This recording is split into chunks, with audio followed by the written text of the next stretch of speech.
یعنی قرآن کریم د دې ټکی نه منع کړی دا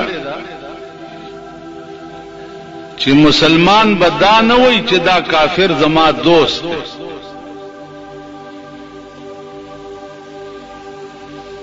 دا دی وایي چې دا زما واقف ته په جنگلو میں دی وغیرہ وغیرہ، لیکن دوست به ورته نه وایي. علماء لیکي چې کوم شینا الله منع کړی دا هغه شی دو صورت دی. یو صورت دای چې یو سړی نه په غلطه یو لفظ اووتو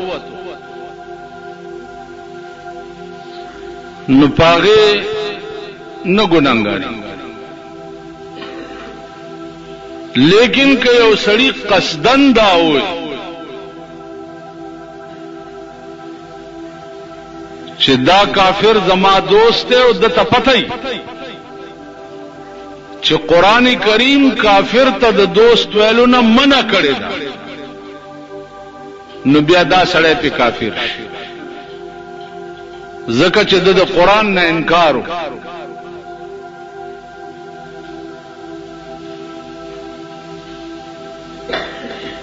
د دې داسې مثال لکه یو سړی قتل وکړ، یو سړی بے گناہ مړ کو، بے گناہ مړ کو، چاته تپوسو کو چې دا دی ولی مړ کو،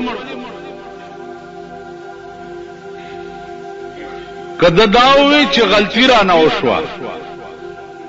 نو دې ګناګار دی، او کده داوي چې خمه وکړو چې مړمه کو نو دې پټکی په کافر شي.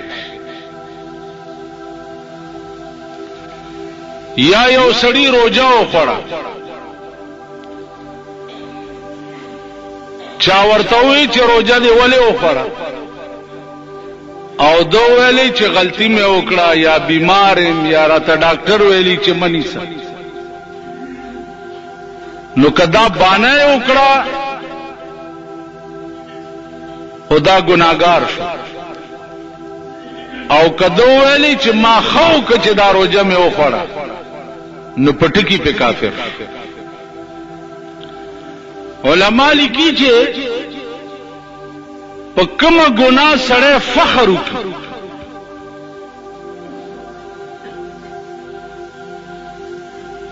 نو دې پاغه ټکی کافر شي، کدا وخت کې د چا مړ کو نو دا به کافر مړي.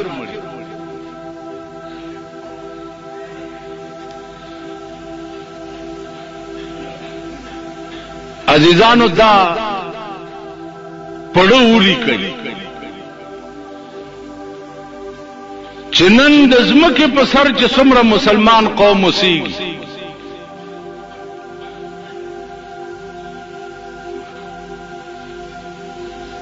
تقریبا د دوی دا دستور دی چې دی کافر ته دوست وي. د هندوانو زمانہ به تاسو ته یاد یا نه، ډېر هندوان داسې وو چې زمونږ د مسلمانانو به ورته دوستان